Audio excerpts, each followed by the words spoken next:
In Money Watch, job growth accelerated more than expected last month, despite growing fears of a possible recession.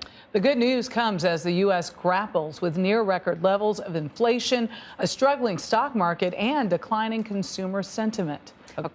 According to the Labor Department, the U.S. added 372,000 jobs in June. That number is well above experts' initial projections. The unemployment rate held steady for a fourth consecutive month at 3.6%. In a statement, President Biden praised his administration's efforts to revitalize the private sector, which has now recovered all the jobs lost during the pandemic. He also says that because of the labor market's success, quote, "No country is better positioned than America to bring down inflation without giving up all of the economic gains we have made over the last 18 months. Joining us now for more on this is Lori Bettinger. She's president of BancAlliance. She also served as the former director of the Troubled Asset Relief Program during the Obama administration. Lori, welcome. Great to see you as always. So, Lori, the U.S. saw strong gains last month, despite those fears of a recession that have been floating around for a while. So what does this tell you about the overall state of the economy? I know it goes back to this mixed messaging that we've been talking about. Right. I feel like we've just been through months of mixed messaging and it's continuing. But it does feel like the economy certainly has a lot of things to continue celebrating right now. But as always, we have some mixed messages. I mean, even, everyone loves to talk about the recession. Is it here? Is it coming? Will we have one? And, you're used to looking at sort of like growth contracting and also the job market weakening.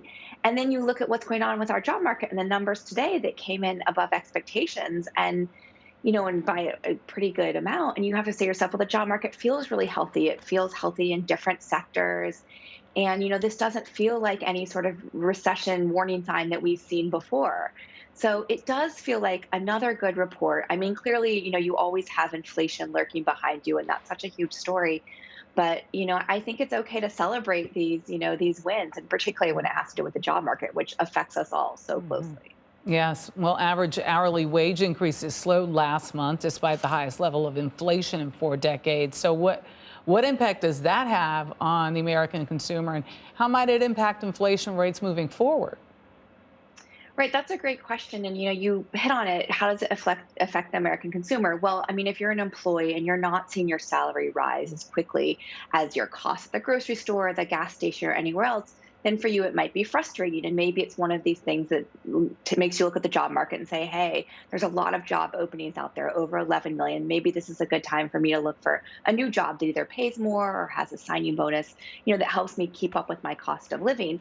On the other hand, I think if you're a policymaker and you see wage growth continuing but slowing, I would assume you feel a little bit a sign of relief because you're thinking to yourself, okay, we're not going to have this sort of upward spiral in wages, which might be good for the consumer, but then causes companies to raise prices and inflation to continue going up. So I think depending on who you are and your perspective, it's probably a little bit of a mixed story with that particular number.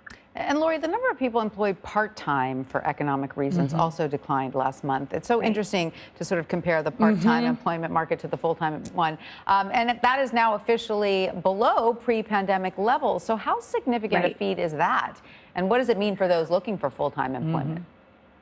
Well, and it's so interesting because I think sometimes in the report they focus on this concept of part-time employees, but it's not necessarily voluntary, right? They might be part-time because they can't find full-time work or their employer doesn't have enough hours. It's not, necessarily, hey, that would be better with my schedule to be part-time.